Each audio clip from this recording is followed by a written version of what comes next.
Hi Taurus, welcome to Higher Source Tarot for your Is It in the Cards? Tarot and Oracle love reading. This is a love reading for all Taurus, Sun, Moon, Rising, and Venus. So today's reading, we will start out with the tarot here and add in a couple of Oracle cards.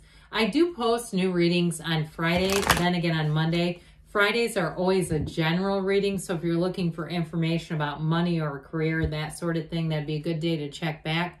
Mondays are a different style every week, and I believe I'm going to try to do a love reading, a bonus reading. That'll be the week of Valentine's Day, probably Tuesday, Wednesday. So if you don't mind hitting the like button, it does good things to the algorithm, but it also will let YouTube tell you when I post different days of the week when I do bonus readings, and you'll see those showing up. What advice do you have for Taurus, Sun, Moon, Rising, and Venus to attract the love of their lives into their lives, please? What does Taurus need to know about love? All right, we will draw 3 cards to represent your energy, 3 cards for the person you're attracting, 3 cards on the advice. We've got the Moonology manifestation already been shuffled to save a bit of time, and the whispers of love for you as well. All right, we'll talk about these in just a minute. Your energy, the Emperor, the Moon, the 7 of Swords. What's going on with you?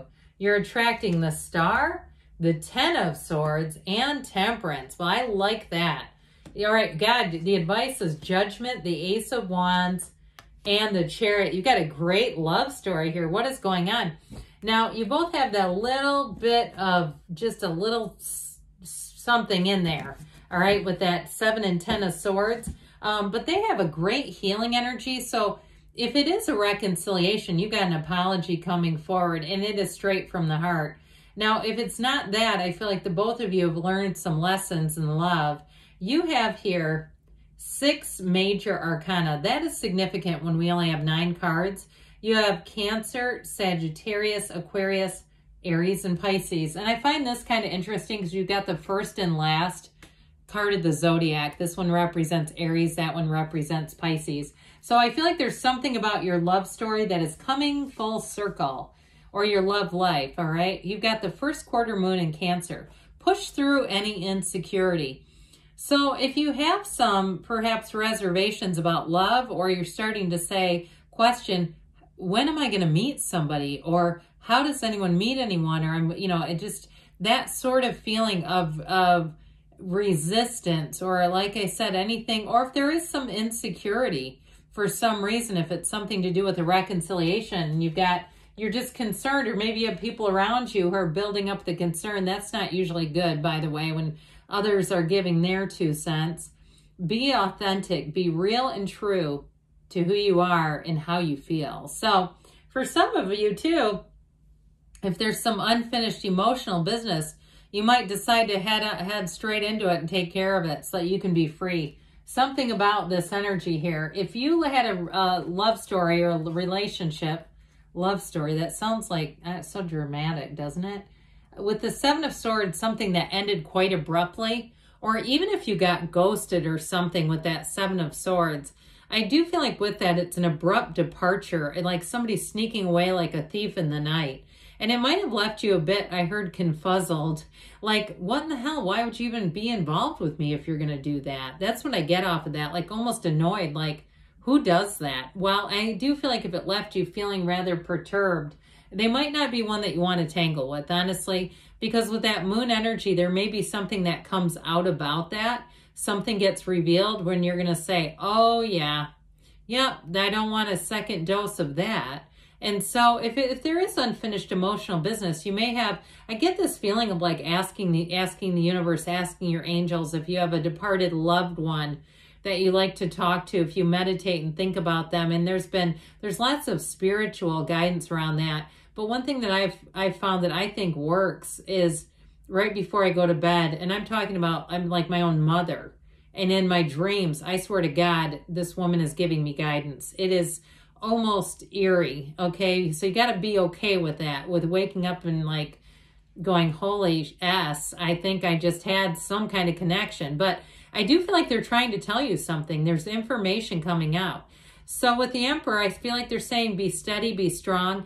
He's very much too about making head over heart decisions. So people teach us how to treat them. And if somebody showed you who they are and you have any inclination of talking yourself out of that, convincing yourself there's something out better than what you saw, right? Because we love to be tolerant. We love to be open. We want to accept people. But if they really did a number on you, I feel like that Emperor comes in to protect you, that part of yourself, or even if it's somebody around you.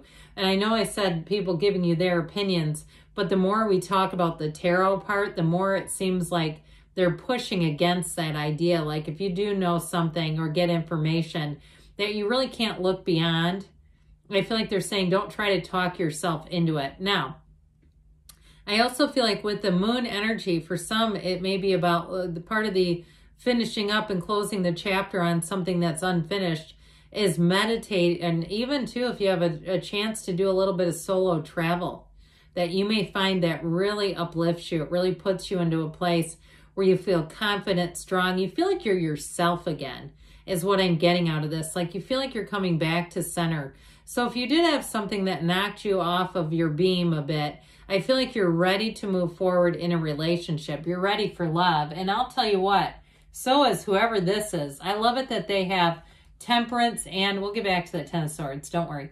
And the Star. You see how the Star leans her foot on that source? That's the pool of consciousness. And he tips his toe into the water, like just getting ready. And I feel like there's something very symbolic. Somebody who's ready to take that dive into love again. Somebody who is healed. All right. And I know I've had controversial comments about, negating, like, no, you can attract an unhealed person. I mean, you can if you want to. That's your prerogative. But I wouldn't do that. I'd want this one. It doesn't mean they don't know pain. It means that they're not living in pain. I don't think we want to have somebody that's in the middle of a trauma and needs some healing. I just think you want somebody who's more on this part. So whoever this is, they have, and part of it, what this is doing for them is it gives them a deeper understanding and meaning, not only to life. If they had something too really tragic happen with that Ten of Swords, I mean, something that really just takes my breath away. Some experience that they had, I feel like it has changed them and done something to them that will make them one of the kindest, most loving people. But like I said, I feel like they've learned from it too. So this is nobody's fool either, all right? It doesn't mean because they're kind and loving that they're a target. They're not an easy target.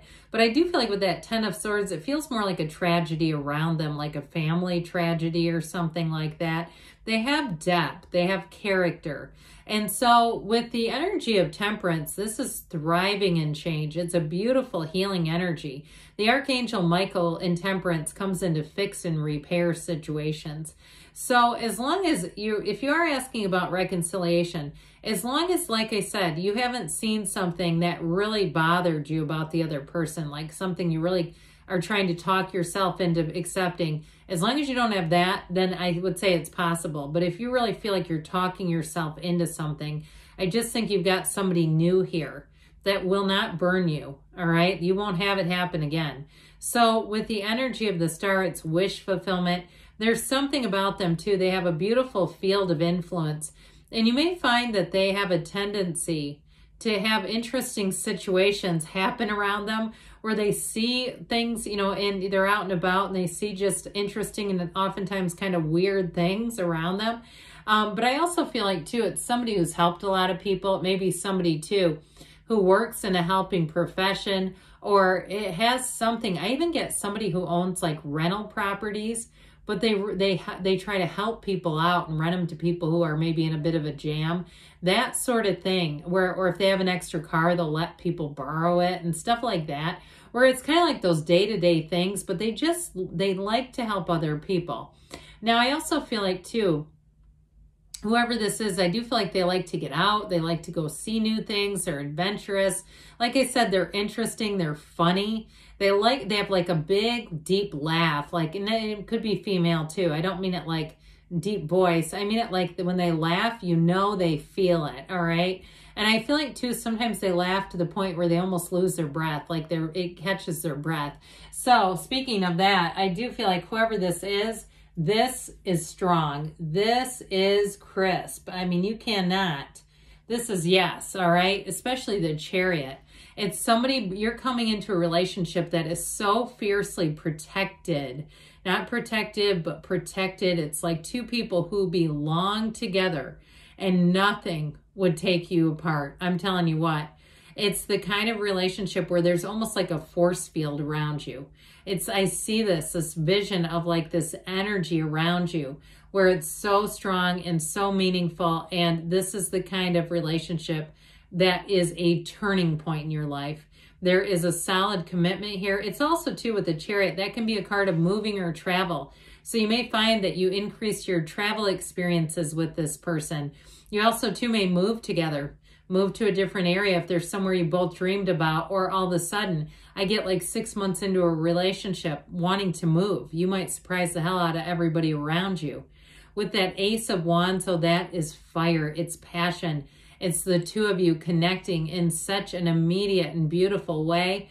And with that energy of the Archangel Gabriel and Judgment, you are leaving behind anything that didn't work. Any of that old unfinished emotional business is going to stay right where it needs to be. You're moving on to better things. And yes, it is in the cards. I mean, you have two angels. We can't ask for more than that. All right, what else does Taurus need to know about love? Messages for Taurus and love. Ooh, guidance for Taurus about love. You have here compromise, those scales of balance coming in. Look for a sign. And you've got, listen to your intuition. That's why we lean on source energy within the next few weeks.